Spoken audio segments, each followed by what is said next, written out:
माझं सोलापूर न्यूजमध्ये आपल्या सगळ्यांचं स्वागत। सोलापूर रेल्वे पोलिसांनी विशाखापट्टणम येथून मुंबईला जाणाऱ्या एक्सप्रेस गाडीत 35 किलो गांजा जप्त केला आहे। सोलापूर रेल्वे स्थानकावर आल्यानंतर रेल्वे पोलिसांनी एसी कोचसमोर असणाऱ्या तरुणीवर आरपीएफ पोलिसांनी कारवाई केली। तरुणी व तरुणीची बॅग चेक करत 4 बॅगमधून सुमारे 3.5 लाख रुपयांचा गांजा पोलिसांनी जप्त केला आहे। मुंबईतील वसई येथील हे दोन्ही तरुण रहिवासी असून हे पोलिसांकडून सांगण्यात येत आहे। सोलापूर रेल्वे स्थानकावर 35 किलोचा गांजा सापडल्यामुळे एकच खळबळ उडाली आहे। आरपीएफ पोलिसांनी अंश प्रेमचंद गुप्ता, खुशबू जगदीश ढोणे असे पकडण्यात आलेल्या दोघांचे नाव असल्याचे सांगितले आहे। सदर मुलगी ही 4थी पास असल्याचे समोर आले। हे दोन्ही तरुणी लिव्ह इन रिलेशनशिपमध्ये राहत असल्याचे समोर आले। सदर तरुणीला पैशाचा आमिष दाखवून गांजा हैदराबाद येथून मुंबईकडे घेऊन जाण्याचे सांगितले होते। तरुणीला एक ट्रिपसाठी 7 ते 10 हजार रुपये मिळत असल्याचे सांगण्यात आले।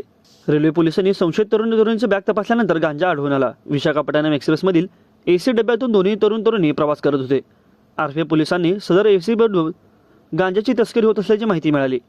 त्या माहितीच्या आधारेच गांजाची तस्करी करणाऱ्या दोघा तरुणीला पोलिसांनी ताब्यात घेतले आहे।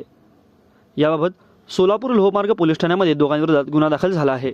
माझं सोलापूर न्यूज या यूट्यूब चॅनलला सबस्क्राईब करा आणि बेल आयकॉन प्रेस करायला विसरू नका।